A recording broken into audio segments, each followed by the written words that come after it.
Bueno, hablamos un poco de deuda. Si podés ir poniendo los paños, Jorge, de BlackRock, cómo llegó a la Argentina. BlackRock es uno de los principales fondos de inversión, entre comillas. Maneja, escuchá los activos que maneja, 6,3 billones de dólares. Es algo así como, no sé, 10, 12 veces el PBI de la República Argentina, porque hablamos del Fondo Monetario Internacional, pero ahora hay que negociar con estos tipos también, y después mostrar a Jorge cómo vinieron a la Argentina, cómo se abrazaron con Macri, cómo entraron a la empresa de Macri, que es Pampa Energía, cómo están también dentro de la energía estos muchachos. Este llegaba a la Argentina de esa manera y así lo recibía el presidente. Son tipos que son más poderosos que nuestro país. O sea, el tipo que está ahí, el que está viendo en pantalla con Macri, es más poderoso 12 veces más que el presidente. ¿Sí? Bueno, después vamos viendo los paños mientras va hablando Jorge también. ¿Cómo estamos, Jorge? Bueno, a ver, la deuda es un condicionante severo para el desenvolvimiento de la República Argentina. Lo afirmó categóricamente el presidente, el ministro de Economía, pero el Fondo Monetario Internacional nos exime de comentario alguno, porque dice la deuda es insostenible. Obviamente un flujo de vencimientos de servicio de capital e interés de la magnitud que tiene la Argentina es absolutamente impagable, y eso retrasa y demora cualquier perspectiva cierta de crecimiento sustentable. Ahora, ¿qué es lo que qué hicieron? Porque este es un combo, lo que hicieron es un combo realmente alevoso. Primero, generar un mecanismo de arreglo rápido con los fondos buitres, cuando nosotros habíamos hecho una negociación y una estrategia de negociación defendiendo el interés nacional.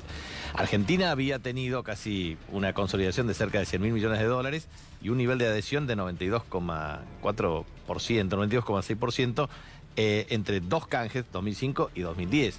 Y la verdad que había logrado una reducción abrupta de deuda, de casi el 70%, 76%. Entonces, eso fue un alivio, porque esa plata se destinó a energía, a vivienda, a generación de empleo, a recuperación de la actividad económica, con crecimiento muy fuerte desde el año 2003, 2007 y 2011, y obviamente después no se pudo sostener en el tiempo, pero la verdad que lo que se hizo fue extraordinario. Ahora, ¿qué hicieron estos personajes? Por un lado, lograron a través del mecanismo de carry trade traer pesos, convertirlos, o sea, traer dólares, convertirlos en pesos, establecer un acuerdo no explícito de un tipo de cambio determinado, altísimas tasas de interés, o sea, traían dólares, lo convertían en pesos. A través de operaciones de mercado del Banco Central, tasa de interés altísima, después convertían nuevamente pesos en dólares y sacaban la plata afuera. Eso fue una estafa para la Argentina. ¿Cuántas guitas se fumaron así? Y hay múltiples cálculos, pero son 80.000 millones de dólares como mínimo. A mí, vos sabés que me llama la atención. Esto es terrible, porque parte de esos fondos quedaron acá en el corralito después cuando se produce la mega devaluación post primarias, pero también es cierto que después recurrieron al Fondo Monetario Internacional, y es objetivamente cierto que fue un endeudamiento que no sirvió para tener más rutas, que no sirvió para tener más energía, que no sirvió para tener más desarrollo, más empleo y mejor calidad educativa. Sirvió para una fuga alevosa de capitales en donde están vinculados fondos del exterior con los funcionarios cómplices del Estado Nacional. Y la complicidad de la gente ahí viene por esto de que pedía que no haya más cepo. Claro, no hubo más cepo, pero pasó esta circunstancia, se aprovecharon los ricos. Pero hay una cosa más. En Francia, vos sabés que los chalecos amarillos salieron porque uno de los fondos de inversión lo que hizo era quedarse con las viviendas de la gente y entonces entrar en el mercado de alquileres. Cuando intentaron regular el mercado de alquileres, entraron los chalecos amarillos a la casa central de BlackRock e hicieron eso. Y es lo que puede llegar a pasar en la Argentina con toda la gente que sacó los créditos suba. ¿Y a dónde van a terminar esas viviendas? ¿Terminarán en BlackRock y después estos muchachos los querrán alquilar en la Argentina a precio dólar? Claro, por eso, estas son las cuestiones, por eso yo creo que la estrategia del gobierno argentino es la correcta. O sea, primero, tener una estrategia con el Fondo Monetario Internacional que sea autónoma en virtud de la capacidad efectiva de recuperación de la actividad económica para tener crecimiento, pero primero pagar la deuda interna. La gente tiene hambre en muchos lugares. Nosotros implementamos 66.499 tarjetas alimentarias en la provincia del Chaco en forma inmediata.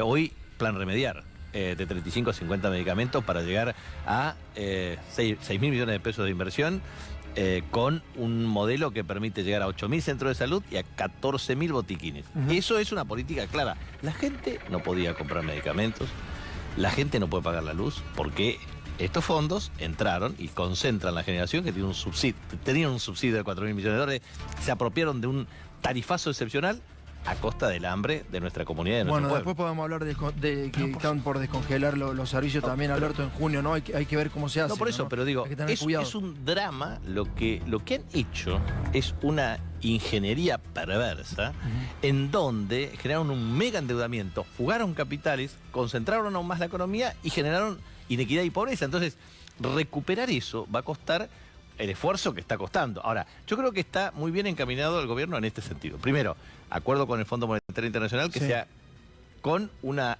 visión autónoma de la Argentina. Segundo, que eso se traduzca también en un esquema de cooperación para que los acreedores privados claramente entren a un sistema de acuerdo que permita garantizar una reprogramación aceptable. Tercero, eso también debe disparar un acuerdo con los organismos multilaterales de crédito que tienen que apalancar financiamiento de la infraestructura Claro. para generar actividad económica y crecimiento y el empleo. Y a su vez también generar mecanismos de inversión en áreas estratégicas que es muy importante por la magnitud de los capitales que se necesitan, pero a su vez hay que hacer un acuerdo de precios y salarios, porque hay una cuestión concreta, necesitamos recuperar. Primero... Bueno, hay que ver cómo hacen con la alimenticia. Recién hablamos del tema Pero ese ese. es un tema... Bueno, hay que ponerse, ¿Sabe hay por que qué? hacerlo, Jorge. ¿Cuál es el problema central que tiene la Argentina? Una enorme concentración económica y hay un problema básico de una actitud especulativa desde siempre. Cuando la demanda empieza a recuperarse y crecer, la oferta no crece en la misma proporción y se acumula capital por la concentración. O sea, Argentina tiene un problema serio de regulación de mercado. Bien, te va a hacer una pregunta Gabriela Pepe, ¿puede ser? Sí, Le cómo damos no. pie, Gaby, dale. Buenas noches. Le quería consultar respecto de la cuestión de los tenedores privados. Justamente hay un primer mensaje del fondo para que los acreedores privados concedan una quita a la deuda argentina, pero también lo que se ve del otro lado es que fondos como BlackRock o Fidelity están armando una posición común para negociar con Argentina. ¿Eso cómo cree usted? ¿Cuál puede ser la perspectiva de negociación considerando el antecedente que tenemos, que es lo que pasó en la provincia de Buenos Aires, que finalmente la provincia tuvo que terminar pagando? ¿Hay posibilidades de que, o sea, la nación debería terminar pagando? ¿Hay posibilidades de default? ¿Cómo ve usted la perspectiva en esa negociación? Bueno, ahí tenés dos posiciones. Primero, legislación nacional, legislación extranjera. Dentro de la legislación extranjera, estos grupos tienden a ser extremadamente agresivos. Pero un acuerdo con el fondo puede posibilitar un mecanismo de acuerdo razonable que genere un mecanismo de enmienda a la posición original del bono. Y eso te permitiría efectivamente reestructurar. Lo que es en legislación en nacional tiene un problema central, digamos. Muchos de esos fondos que vinieron a especular con el carry trade quedaron en el corralito de no poder salir después. Y eso presentan algunas actitudes de carácter agresivo. Pero yo creo que el acuerdo básico de carácter general con el fondo puede inducir a un proceso de reestructuración muy razonable para los intereses de la Argentina, y eso puede inducir también a acuerdos más rápidos, porque el problema central es cuál es el tiempo del acuerdo. Un tiempo más extenso o más extendido en el tiempo tiene que ver con un sistema de canje que lleva a una negociación más compleja. Puede haber una negociación más rápida o menos rápida conforme a la actitud de ciertos acreedores. Bueno, le voy a hacer la pregunta a Gabriela, que está justamente en Casa Rosada, que está cubriendo constantemente lo que sucede ahí. ¿Qué se dice de la deuda, Gabriela? Bueno, que sin duda había, digamos, mucha confianza en lo que tenía que ver con el acuerdo con el fondo, que está muy avanzado y efectivamente lo vimos ayer, hubo un primer mensaje del fondo muy positivo, pero obviamente lo que más preocupa en este caso tiene que ver con los tenedores de bonos privados, ¿no? Hubo muchas señales del gobierno en estos días, incluso esta semana que estuvieron los representantes del Fondo Monetario Nacional Internacional en Argentina, justamente para lograr lo que finalmente fue ayer la declaración, ¿no? Esta declaración de el ministro de Trabajo, Claudio Moroni, cuando dijo, bueno, la cuestión de revisar la edad jubilatoria, que después en realidad hubo como, bueno, no es ahora, lo vamos a ver más adelante, pero sin duda eso es uno de los puntos que normalmente pide el fondo. Ahí también entra la cuestión del descongelamiento de las tarifas, ¿no? También hoy en Casa Rosada decían no hay intención de hacerlo en lo inmediato, pero son normalmente algunos de los pedidos que hace el fondo, lo mismo con la eliminación de la doble indemnización para los privados, que también tiene un límite en el tiempo, ¿no? Que va a ser 6 meses.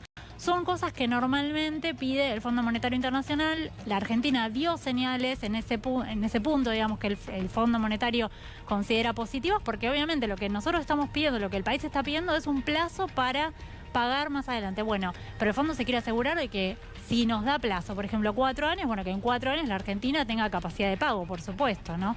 Así que las expectativas en cuanto al acuerdo con el fondo son muy buenas.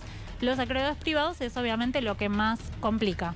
Ahora, vos te das cuenta de lo que nos está pasando, ¿no? En los últimos días el gobierno lanzaba como frases que evidentemente la está pidiendo el fondo para poder acordar, y es casi que una extorsión. Cuando tenés semejantes gigantes tratando de negociar algo y vos no tenés mucho margen de maniobra, empezás a decir que podés subir la edad jubilatoria, empezás a decir que vas a descongelar la energía en junio. Todos estos son datos para que el tipo se vaya tranquilizando y empiece a dar algunas señales de que se puede acordar. Pero ¿sabés por qué terminamos en esto? Porque hay delincuentes que hicieron lo que hicieron durante el periodo anterior.